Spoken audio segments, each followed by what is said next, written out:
Hello friends, welcome to my YouTube channel C S study hub. तो आज हम लोग बात करने वाले हैं जावा इंटरव्यू क्वेश्चन के बारे में। ये आज का एक ऐसा क्वेश्चन है जो कि most of the time interview में आपको पूछा ही जाता है। तो जैसा कि आप लोगों ने थंबनेल में देख लिया होगा कि आज का जो मुद्दा है वो मेन फंक्शन को समझना है कि जावा में हम लोग मेन फंक्शन जो यूज़ करते हैं वो क्यों यूज़ करते हैं, कैसे यूज़ करते हैं, उसका पूरा आज हम लोग पोस्टमार्टम करने वाले हैं। तो चलिए शुरू करते हैं वीडियो और समझते हैं आज मेन फंक्शन के बारे में बात हम लोग करते हैं। देखिए, पब्लिक हम लोग क्यों लिखते हैं। सबसे पहली चीज़ आपको समझना पड़ेगा, ये जो पब्लिक प्राइवेट प्रोटेक्टेड जो होते हैं ये एक्सेस स्पेसिफायर होते हैं, ठीक है, या इसको मॉडिफायर भी बोला जाता है। तो देखिए, इसलिए हम लोग पब्लिक रखते हैं। मेन फंक्शन का जो एक्सेस स्पेसिफायर है उसको हम लोग पब्लिक इसीलिए रखते हैं ताकि पब्लिक डिक्लेयर किया हुआ कोई भी फंक्शन कहीं से भी एक्सेस किया जा सके। अब एक चीज़ आप समझना कि आपके प्रोग्राम को एग्जीक्यूट कराने का जिम्मेवारी किसके पास है, जेवीएम के पास। और जेवीएम क्या है, आपका एक सॉफ्टवेयर है जो आपके कंप्यूटर में इंस्टॉल है, किसी हार्ड डिस्क में, मतलब आपके सी ड्राइव या डी ड्राइव में कहीं पे भी पड़ा हुआ है। अब जेवीएम जब रन करेगा, जब आपके फंक्शन को एग्जीक्यूट करने जाएगा, तो जेवीएम तो पड़ा हुआ है कहीं और पे और आपके फंक्शंस को कॉल कर रहा है कहीं और से। तो अगर ये फंक्शन आपका पब्लिक नहीं होगा तो जेवीएम उसको एक्सेस नहीं कर पाएगा। तो पब्लिक रहने से फ़ायदा क्या होगा कि जेवीएम चाहे कहीं पे भी रहे आपके फंक्शन को कॉल कर सके, ठीक है। तो देखिए, वही चीज़ हमने यहाँ पे मेंशन किया है, to call by JVM from anywhere. JVM कहीं से भी इस फंक्शन को कॉल कर सके, इसीलिए हम लोग इसके एक्सेस स्पेसिफायर को पब्लिक रखते हैं, ठीक है। नेक्स्ट हम लोग बात करते हैं कि स्टैटिक क्यों लिखते हैं, ठीक है। अब देखिए, स्टैटिक मॉडिफायर होता है इसलिए हम लोग मेंशन करते हैं क्योंकि जितने भी स्टैटिक वेरिएबल या स्टैटिक फंक्शन, जिनको क्लास फंक्शन भी बोला जाता है, स्टैटिक कीवर्ड के साथ जो भी फंक्शन लिखे जाते हैं उनको क्लास फंक्शन भी बोला जाता है, ठीक है। तो जितने भी आपके क्लास फंक्शन होते हैं वो ऑब्जेक्ट पर डिपेंड नहीं होते, वो बिना ऑब्जेक्ट के भी कॉल किए जा सकते हैं। तो उसी तरीके से आपका जो मेन फंक्शन है वो स्टैटिक इसलिए बनाया जाता है ताकि बिना ऑब्जेक्ट के ये कॉल किया जा सके जेवीएम के द्वारा। मतलब जेवीएम को कॉल करने के लिए, आपके इस फंक्शन को, मेन फंक्शन को कॉल करने के लिए जेवीएम को कोई ऑब्जेक्ट बनाने का ज़रूरत नहीं है। क्यों? क्योंकि स्टैटिक जो फंक्शन होगा वो डायरेक्टली कॉल हो जाता है, और जो चीज़ डायरेक्टली कॉल हो रहा है उसके लिए ऑब्जेक्ट बनाने का ज़रूरत क्यों है फिर। तो आई होप कि आपको समझ में आ रहा होगा कि स्टैटिक क्यों लिखते हैं। तो देखिए, उसके लिए मैंने क्या यहाँ पे मेंशन कर दिया है, without existing object also JVM has to call this method and main method no way related to any object. कहने का मतलब यह है कि बिना ऑब्जेक्ट के थ्रू, बिना ऑब्जेक्ट के भी आप इस फंक्शन को कॉल कर सकते हैं, जेवीएम आपका कॉल कर सकता है। और मेन फंक्शन जो है वो ऑब्जेक्ट से रिलेटेड नहीं होता, ठीक है। ऑब्जेक्ट से रिलेटेड कौन से फंक्शन होते हैं, जो इंस्टेंस होते हैं, जो भी इंस्टेंस फंक्शन होते हैं वही ऑब्जेक्ट से रिलेटेड होते हैं। लेकिन जो भी क्लास फंक्शन यानी जो भी स्टैटिक फंक्शन होते हैं वो ऑब्जेक्ट से रिलेटेड नहीं होते हैं। तो जो भी ऑब्जेक्ट से रिलेटेड फंक्शन नहीं होंगे वो डायरेक्टली कॉल हो जाएंगे, ठीक है। तो जेवीएम को ये इजी हो जाएगा, उसके लिए उसको ऑब्जेक्ट बनाने की ज़रूरत ही नहीं है। तो इसी चीज़ को ध्यान में रख के हम लोग मेन फंक्शन को इसलिए मतलब इस तरीके से डिज़ाइन किया गया है मेन फंक्शन को, ताकि इसको जेवीएम कहीं से भी कॉल कर सके विदाउट ऑब्जेक्ट। तो इसीलिए हम लोग स्टैटिक यहाँ पे कीवर्ड मेंशन करते हैं, और ये सारी चीज़ें जेवीएम के अंदर पहले से इंस्ट्रक्टेड है, पहले ही से प्री डिफाइंड है, ठीक है ना। नेक्स्ट हम लोग बात करते हैं वॉइड। वॉइड हम लोग क्यों लिखते हैं। देखिए, आपका जो मेन फंक्शन है वो एग्जीक्यूट कौन करता है, जेवीएम करता है। अगर आप ये जो वॉइड है, आप लोगों को पता होगा वॉइड एक डेटा टाइप है, और किसी भी फंक्शन के पहले अगर आप वॉइड लिख देते हो मीन्स वो फंक्शन कुछ भी रिटर्न नहीं करेगा। तो अगर आप सपोज करो कि इस वॉइड के जगह पे इंट लिख देते हो तो क्या होगा, जो आपका मेन फंक्शन है वो कुछ इंटीजर वैल्यू रिटर्न करेगा, ठीक है ना। लेकिन आपके ये जो मेन फंक्शन है इसको कॉल कौन कर रहा है, जेवीएम। तो जब जेवीएम कॉल कर रहा है, इसको एग्जीक्यूट करेगा जब आपका मेन फंक्शन, तो मेन फंक्शन कुछ ना कुछ वैल्यू रिटर्न करेगा, अगर इंट लिखा हुआ रहेगा तो वापस मेन फंक्शन किसको वैल्यू रिटर्न करेगा? जेवीएम को। और जेवीएम क्या करेगा उस वैल्यू का? आप खुद सोच के देखो, जेवीएम रिटर्न्ड वैल्यू का क्या करेगा? उसके पास यूजलेस है वो चीज़, उसको मतलब ही नहीं है, वो कुछ नहीं करेगा। तो इसलिए हम लोग क्या करते हैं, मेन फंक्शन का जो प्रोटोटाइप है वो वॉइड डिक्लेयर इसलिए करते हैं ताकि मेन फंक्शन क्या करे, कुछ भी रिटर्न ना करे जेवीएम को। आई होप आपको समझ में आ रहा होगा कि हम लोग वॉइड ही क्यों लिखते हैं, ठीक है ना? I hope it will be clear for you कि वॉइड क्यों लिखा जाता है, ठीक है। नेक्स्ट हम लोग बात करते हैं, अच्छा यहाँ पे आप एक चीज़ देख लीजिए, मैंने मेंशन किया है main method won't return anything to JVM. Main method JVM को कुछ भी रिटर्न ना करे, इसलिए हम लोग यहाँ पे वॉइड लिखते हैं। नेक्स्ट हम लोग बात करते हैं कि फंक्शन का नाम मेन ही क्यों रहता है।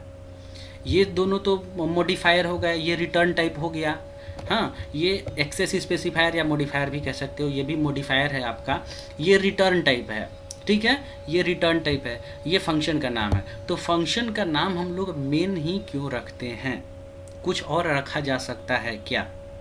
तो आप इस चीज़ को समझ लो, मेन इसलिए रखा जाता है, मेन फंक्शन हम लोग फंक्शन का नाम MAIN स्मॉल लेटर में ही क्यों लिखते हैं? क्योंकि जेवीएम के अंदर पहले से इसका नाम कॉन्फ़िगर किया गया है और उस फंक्शन का नाम ऐसे ही लिखा गया है स्मॉल लेटर में MAIN, ठीक है। इसीलिए हमने यहाँ पे मेंशन किया है this is name which is configure inside JVM. मतलब जेवीएम के अंदर पहले से ये फंक्शन कॉन्फ़िगर किया गया है, इसीलिए हम लोग मेन फंक्शन ही लिखते हैं स्मॉल लेटर में MAIN। क्या इसके अलावा कोई दूसरा नाम रखा जा सकते हैं क्या? क्या स्मॉल लेटर में MAIN के जगह पे कैपिटल लेटर में लिख सकते हैं क्या?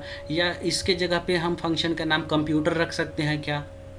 तो आप रख सकते हैं, कोई दिक्कत नहीं है, लेकिन आपको क्या करना पड़ेगा, जेवीएम के अंदर कॉन्फ़िगर करना पड़ेगा, फंक्शन का नाम वही रखना पड़ेगा। जैसे अगर सपोज करो कि यहाँ पे फंक्शन का नाम हम रख देते हैं कंप्यूटर, तो आपको क्या करना पड़ेगा कि जेवीएम के अंदर क्या होना चाहिए, कंप्यूटर नाम का ही फंक्शन कॉन्फ़िगर होना चाहिए, ताकि जब भी जेवीएम एग्जीक्यूट करे प्रोग्राम को तो वो कंप्यूटर नाम के ही फंक्शन को ढूंढे, क्योंकि उसको वहीं से एग्जीक्यूशन शुरू करना है। तो कहने का मतलब ये है कि आप इस फंक्शन का नाम, अगर जेवीएम के अंदर फंक्शन का नाम आप जो भी कॉन्फ़िगर करेंगे वही नाम आपको यहाँ पे लिखना पड़ता है। तो सिंपल सा बात है कि हम लोग MAIN स्मॉल लेटर में इसलिए लिखते हैं ताकि जेवीएम के अंदर ये पहले से फंक्शन कॉन्फ़िगर किया जा चुका है, ठीक है। आई होप आपको समझ में आया होगा। नेक्स्ट हम लोग बात करते हैं, यहाँ पे देखिए स्मॉल कैपिटल लेटर में S है और यहाँ पे स्ट्रिंग लिखा हुआ है। स्ट्रिंग एक क्लास होता है और ये एरे का सिंबल है और ये एरे का नाम है, यानी एक आइडेंटिफायर है। तो इसको क्या बोलते हैं? इसको बोलते हैं कमांड लाइन आर्गुमेंट्स। कहने का मतलब क्या है कि जब हम लोग प्रोग्राम एग्जीक्यूट करते हैं तो क्या होता है, हम लोग कमांड प्रॉम्प्ट से कुछ इनपुट देते हैं, तो वो जो इनपुट हम लोग कमांड प्रॉम्प्ट से देते हैं उसको एक्सेप्ट करवाने के लिए हम लोग को यहाँ पे स्ट्रिंग क्लास का एक एरे बनाना पड़ता है। सो सिंपल सा बात है, स्ट्रिंग टाइप का हम लोग एक एरे क्यों बनाते हैं, ताकि कमांड प्रॉम्प्ट के थ्रू जो भी हम लोग इनपुट करें वो ये एक्सेप्ट कर सके। और ये है आपका आइडेंटिफायर का नाम ARGS, यानी ये एरे का नाम है। आप इस एरे का नाम कुछ भी रख सकते हैं, ये फिक्स नहीं है, ये जेवीएम के अंदर कॉन्फ़िगर नहीं है। जेवीएम के अंदर यहाँ पे आइडेंटिफायर कॉन्फ़िगर है और आइडेंटिफायर कुछ भी हो सकता है, ABCD या जो आपको मन करे आप वो प्रॉपर वैलिड आइडेंटिफायर का नाम रख सकते हैं। क्या ये जो मेन फंक्शन का सिंटेक्स है, पब्लिक स्टैटिक वॉइड मेन, और ये एरे का नाम, क्लास का नाम एरे और ये आइडेंटिफायर नेम, तो क्या यहाँ पे कुछ चेंजेज एक्सेप्टेबल है क्या? अगर इस फंक्शन में अगर हम लोग कुछ चेंजेज करें तो क्या एक्सेप्टेबल होगा क्या? तो जी हाँ, कुछ चेंजेज जो है एक्सेप्टेबल है, जस्ट लाइक आवर एग्जांपल, कि यहाँ पे अगर हम लोग कुछ चेंजेज करेंगे फंक्शन के नेम में तो वो एक्सेप्टेबल है, मतलब जेवीएम उसमें एरर नहीं देगा, ठीक है। वो क्या एक्सेप्टेबल चीज़ें हैं उसकी हम लोग बात करते हैं। देखिए कौन कौन से चेंजेज एक्सेप्टेबल हैं। पहला, the order of modifiers is not important, instead of public static we can write static public. कहने का मतलब ये है कि आप यहाँ पे जो ऑर्डर देख रहे हैं, पहले पब्लिक लिखते हैं उसके बाद स्टैटिक लिखते हैं। ये ऑर्डर कोई ज़रूरी नहीं है कि ऐसे ही होना चाहिए। आप चाहो तो स्टैटिक पहले लिख लो, पब्लिक बाद में लिख दो। तो ये जो मॉडिफायर्स का जो ऑर्डर है ये इंपॉर्टेंट नहीं है, ये चेंजेज एक्सेप्टेबल है। मतलब अगर आप पब्लिक की जगह पर स्टैटिक और स्टैटिक की जगह पब्लिक लिख दोगे तो भी आपका कंपाइलर, आपका जो JVM है वो एरर नहीं देगा। ठीक है, पहला आपको चेंजेस समझ में आ गया कि एक्सेप्टेबल क्या है। नेक्स्ट चेंजेज क्या एक्सेप्टेबल है, देखिए जो हम लोग मेन फंक्शन के अंदर पैरामीटर पास करते हैं, स्ट्रिंग क्लास का जो एरे पास करते हैं, उसमें क्या एक्सेप्टेबल चीज़ें हैं। तो देखिए यहाँ पे हम लोग लिखते हैं कैपिटल लेटर में, आप यहाँ पे देखते हैं कैपिटल लेटर में आपको लिखना होता है एस, और ये पूरा नाम स्ट्रिंग और ये एरे का सिंबल है। ये चीज़ें पैरामीटर आप जो दिख रहा है आपको यहाँ पे क्या चेंजेज कर सकते हैं। तो देखिए आप क्या चेंजेज कर सकते हैं। पहला चेंजेज है, देखिए फंक्शन का नाम तो मेन ही रहेगा। आप क्या चेंज कर सकते हैं, स्ट्रिंग और एरे का सिंबल, और उसके बाद ये आपका आइडेंटिफायर है जो एक जनरल तरीका है जो नॉर्मल हम लोग हमेशा लिखते हैं। लेकिन आप क्या कर सकते हो, ऐसे भी लिख सकते हो, मेन और स्ट्रिंग, और देखिए आइडेंटिफायर का नाम आप पहले लिख सकते हो और जो एरे का सिंबल है, जो एरे है उसको आप बाद में लिख सकते हो।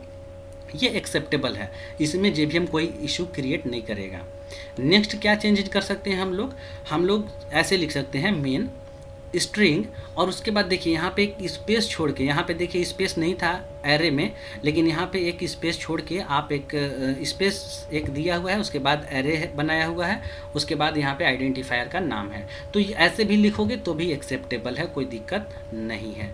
तो आपको समझ में आ रहा होगा। नेक्स्ट क्या चीज़ है जो कि एक्सेप्टेबल है, तो ये चीज़ें, ये क्या है, स्ट्रिंग एरे सिंबल के जगह पे आप क्या लिख सकते हो, 3 dot, exactly 3 dot, dot dot dot, और उसके बाद आइडेंटिफायर का नाम यानी वेरिएबल का नाम। और मैंने पहले ही बताया कि ये जो वेरिएबल का नाम है ARGS, इसके जगह पे आप कुछ भी वेरिएबल का नाम लिख सकते हो, इसमें कोई दिक्कत नहीं है।